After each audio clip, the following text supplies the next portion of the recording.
Good morning, gentlemen. Today we continue our series of online lessons from the Deanship of the Common Year, Majmar University. It is the English Second Language course. I am your teacher, Dale Warren. The language skill I am covering is speaking, and this is lesson 6. Please note, we are doing teaching videos for listening, speaking, reading and writing, but not for conversation classes. So do not worry about conversation classes. We are not putting those on the net. All right. Again, we are using book 4 of Listening and Speaking. It is that blue covered book, Q Skills for Success, book 4. And today we will be looking at page 125.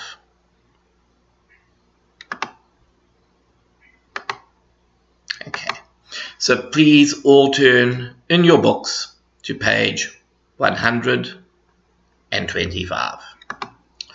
Okay,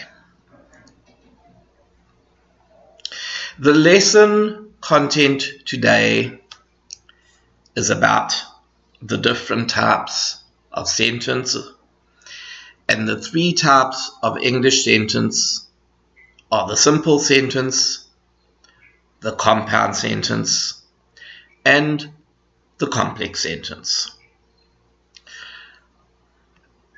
The homework we will be doing today is on simple, compound, and complex sentences, and it is exercise A, page 126. The homework needs to be sent to your normal speaking teacher when it has been done. All right, we need to discuss the grammar. What we need to understand firstly is the meaning of the word clause. Okay, this word right here. A clause is a group of words that contains, at the very least, a subject, which means someone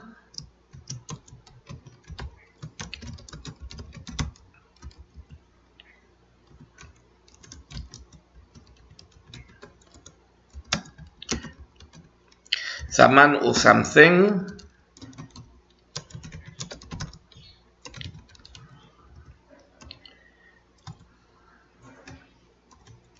who does the action, and a verb, which is the action. All right. So basically today we need to understand firstly what it means when we speak about a clause. A clause is a group of words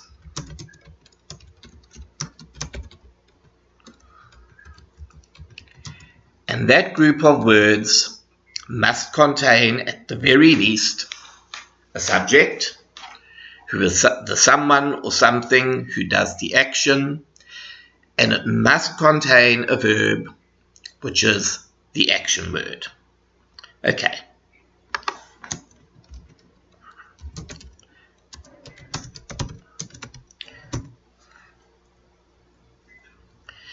Right. An independent clause is a clause that can stand alone. It will make sense without any other words.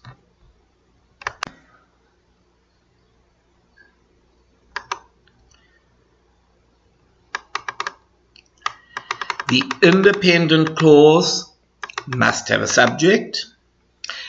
As I said already, it must have a finite verb, and if the verb is transitive, the clause must also have an object, and the clause may have other elements, but it doesn't have to.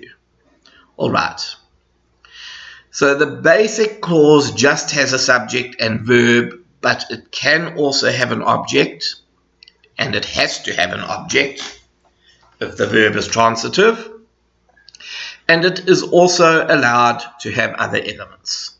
Alright, so if we have a look at some examples of independent clauses. We have a basic clause, Ahmed slept. If I just put Ahmed slept, we have a subject and we have a finite verb.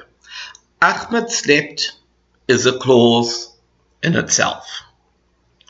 We cannot put a direct object because slept, to sleep, is not a transitive verb.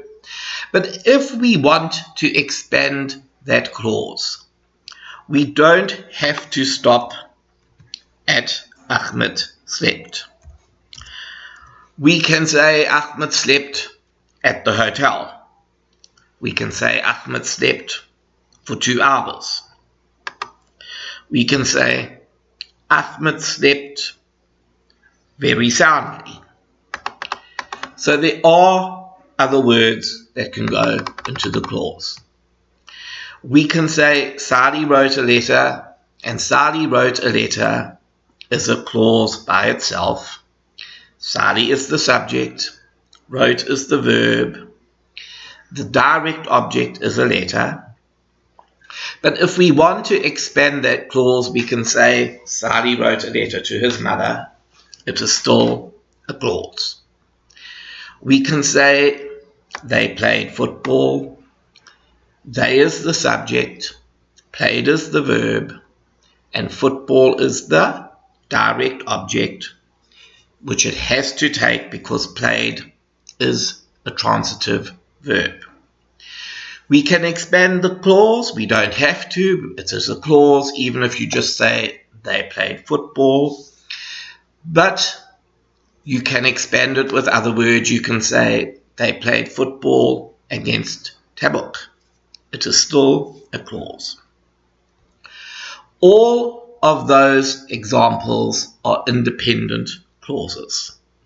Independent clauses mean they can stand alone. Now, there is a second type of clause which we call a subordinate clause. A subordinate clause is a clause that cannot stand alone.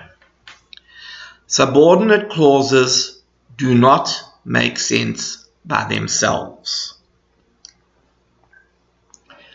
What a subordinate clause does is that it gives you information about someone or about something or about some action in the main clause.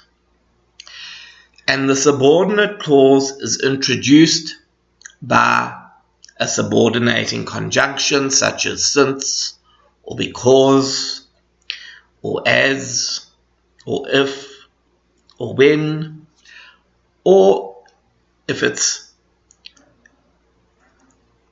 a subordinate clause, a relative clause, it is introduced by a relative pronoun such as who or which or whom or that. When I speak about a conjunction, in case some of you don't know, a conjunction is a joining word. It's a word that joins 2 or more other words or sentences. So if we have to look at examples, but, and, since, because, Those are all examples of conjunctions. So just that you understand, conjunctions are joining words. They are words that join two or more other words or sentences. Now, if we have a construction consisting of a main clause and a subordinate clause, let us look now at the difference between the two. John fell downstairs is a main clause because I can just say John fell downstairs and it can stand alone. It has a subject, John, it has a finite verb, fell, and then we have the other element, downstairs. But if I put a full stop there, it still makes a proper sentence on its own. John fell downstairs. The subordinate clause is because he was drunk. The subordinate clause cannot stand alone. If I say to you, because he was drunk, you will want to know what happened because he was drunk. So the subordinate clause needs to be linked to a main clause, but the main clause does not have to be linked to a subordinate clause. That is why we call the one the main clause or the independent clause, and we call the other the subordinate clause. The independent clause does not need to be linked to another clause, but the subordinate clause has to be linked to another clause. Alright, if we look at example number 2, Ali hit Salman. Ali is our subject, we have a finite verb hit, and we have a direct object Salman because hit is a transitive verb, and this is a sentence on its own. Ali hit Salman. If I say Ali hit Salman, that sentence can stand alone. But we have a subordinate clause, Ali hit Salman, who is a bully. Now, who is a bully cannot stand on its own. It is a subordinate clause because it is giving us information about somebody in the main clause. It is giving us information about Salman. He is a bully. So the subordinate clause will not stand alone because it has to refer back to somebody in the main clause. If I just say who is a bully, then you do not know which bully I am referring to. If I just say because he was drunk in the first example, you don't know what action happened because he was drunk. Because he was drunk tells you something about the action in the main clause, that he fell. It gives you the reason he fell. They played football after the funeral for the corona victims. If you look at example number 3. Again, we can just say they played football and it's an independent clause. It can make a statement or sentence alone.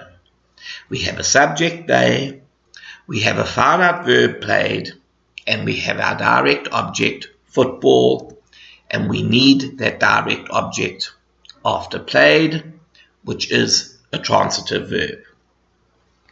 The subordinate clause, after the funeral for the corona victims, cannot stand alone. If I just say to you, after the funeral for the corona victims, that clause alone does not make sense. You need to know what it was that happened after the funeral for the corona victims. All right.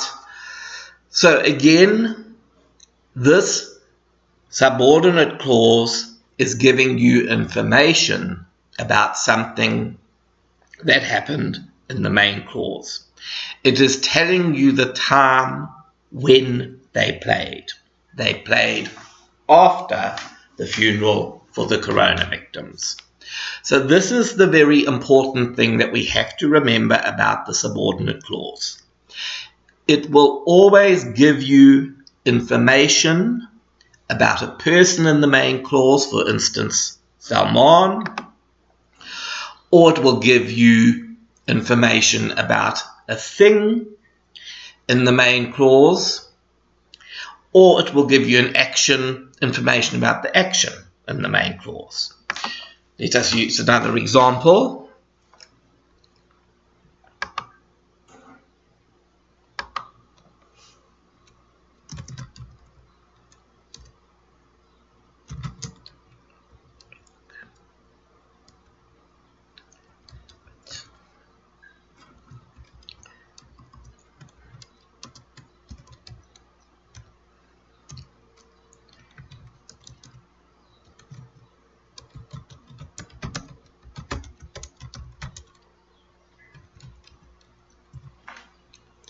If I say Ali's dog bit John,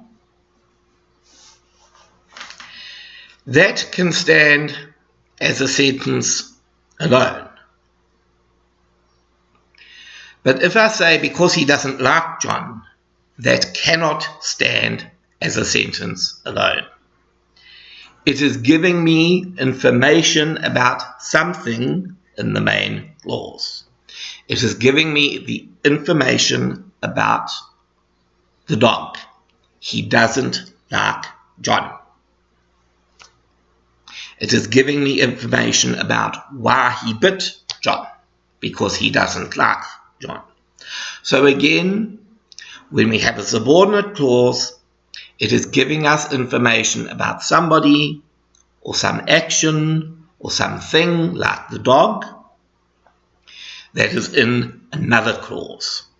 When you have a main clause, the clause is not giving you information about some other clause. So that is the very important thing that we have to remember about subordinate clauses. A subordinate clause gives you information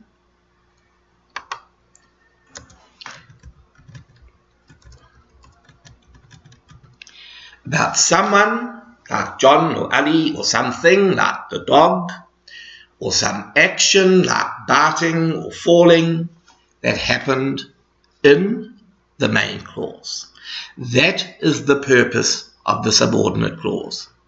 It is there to give you that information about somebody, about something, or about some action that happens in the main clause. Right. Now that you understand the three sentence types,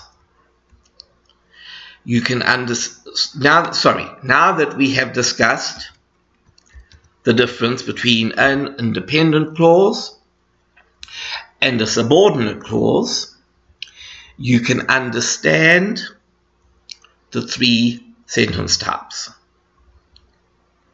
Okay, what we call a simple sentence is the first sentence type. And a simple sentence is one independent clause only. So a simple sentence is something like Rian hates Kapsa. Michelle has studied English. Abdullah is cleverer than Azam. Each one of these has a subject, Rian, Michelle, or Abdullah.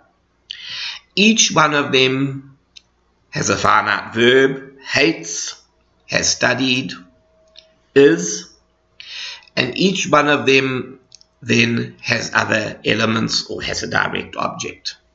They are independent clauses because they do not give information about somebody or something or some action in another clause.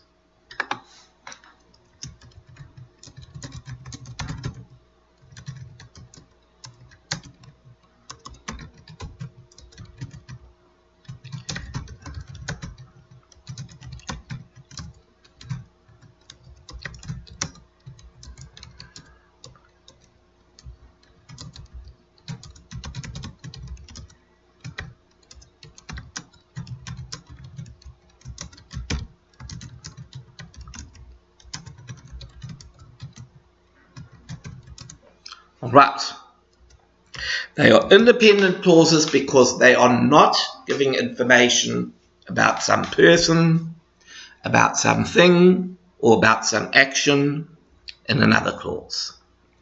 Now, a compound sentence, a simple sentence is just one independent clause. The next type of English sentence is a compound sentence. And a compound sentence uses two or more independent clauses. So, Ali plays tennis and Ahmed plays golf, but Sophie plays rugby. All three of these are independent clauses because none of them give us information about a person or action or thing in another clause. So if you look at those three clauses, in the first one, Ali is the subject. There is a verb, plays, and a direct object, tennis. It is an independent clause. It is not telling me about some person, object, or thing in another clause. Ahmed plays golf. We have a subject. We have a verb. We have an object. So it is a clause. It is not telling me about some person, something, or some action in another clause, so it is an independent clause. And Sophie plays rugby, but Sophie plays rugby.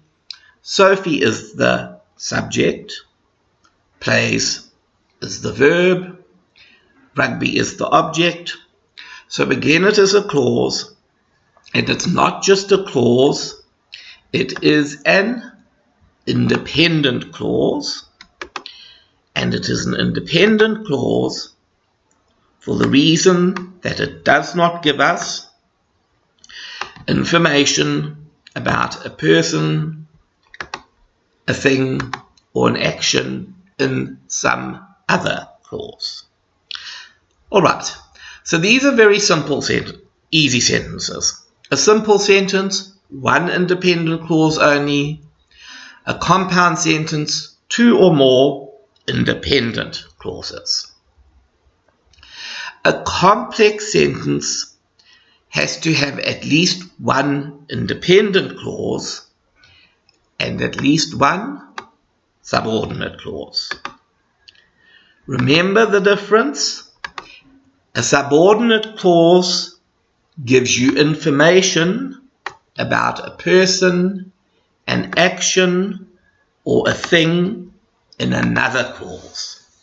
An independent clause does not give you information about a person, an action, or a thing in another clause. So, if we want an example of a complex sentence,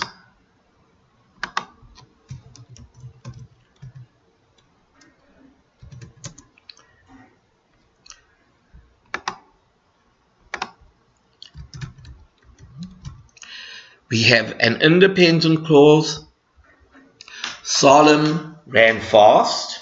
It is independent because it is a clause because we have a subject, Salim. We have a finite verb, ran. We have another element, fast.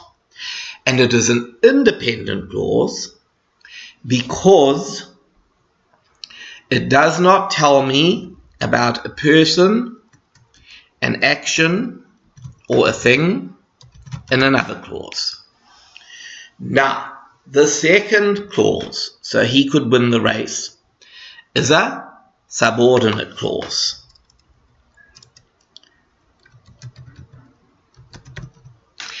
It is a clause because it has a subject, he. It has verbs, could, the modal verb, and win, the main verb, and it has a direct object, the race. But it is subordinate because it is telling me something about somebody in another clause. It is giving me the reason that Salim ran fast. It is telling me Salim ran fast for this reason. It is giving information about somebody in the main clause. Salim's motive for running fast was to win the race. And we have another subordinate clause, to get the prize. Okay. The subject of this clause, again, is Salim, which is understood. Again, it has a verb, to get, and it has a noun, the prize. So it is a clause, but again, it is a subordinate clause. It cannot stand alone. It is subordinate because, again, it is telling you the reason for something that happened in the independent clause. The reason Salim ran fast was to get the prize. The reason Salim ran fast was to win the race. So he had two reasons to run fast: to win the race and to get the prize. We cannot say alone so he could win the race. We need to have a main clause for that to make sense. We cannot say alone and to get the prize. We need the main clause for that to make sense. So both these clauses, so he could win the race and to get the prize, are subordinate. However, Salim ran fast, you can say that on its own and it still makes sense. It is not telling you about somebody, something, or some action in the main clause. All right, so this is a complex sentence because there is an independent clause and there are two subordinate clauses. So any sentence that has at least one independent clause and at least one subordinate clause, and here we have two subordinate clauses, is a complex sentence. All right. Sorry, I'm putting the numbers in the wrong place.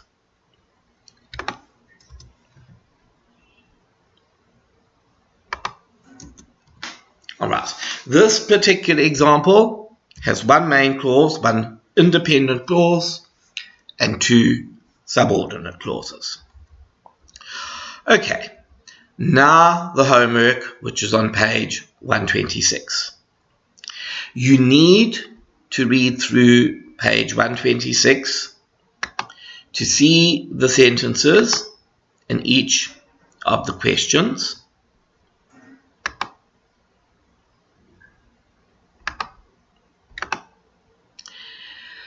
And then to tell us whether the sentence is simple or compound or complex. Okay, so if we look at number one, this model is similar to the business cultures in other countries. We have this model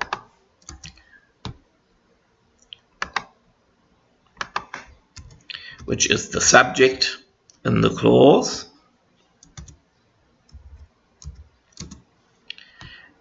is, which is the verb in the clause. And then we have another element similar to the business cultures in other countries. There's only one subject, this model. There's only one finite verb, and there is no other clause that is introduced by because or as or when or since. So this is a simple sentence because it only has one clause, and that is an independent clause.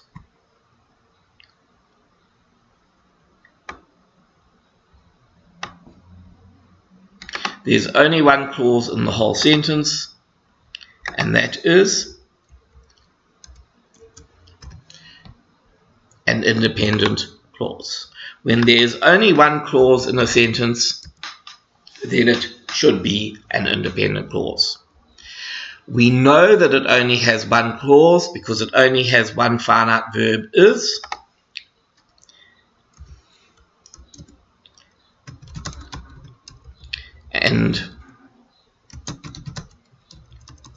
And it only has one subject,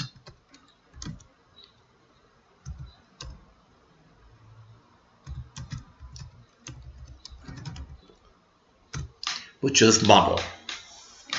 So there's only one subject, there is only one verb, it is only one clause, and because it is only one clause, it is a simple sentence. Remember, a simple sentence is one independent clause only. Alright, before you do the homework, I need you to check again the definitions of simple clauses, compound clauses, and simple sentences, compound sentences, and complex sentences, so you know exactly how to identify each. Remember, a simple sentence is one independent clause. A compound sentence, two or more independent clauses. A complex sentence has at least one independent clause and at least one subordinate clause. Once you understand the difference between the three types of sentences, it is easy to identify them. I need you, when you have answered the questions again, to take a photo with your smartphone of your answers and to send the answers to your normal English teacher as the homework for this unit. Thank you very much, and we will be speaking again on the next lesson next week.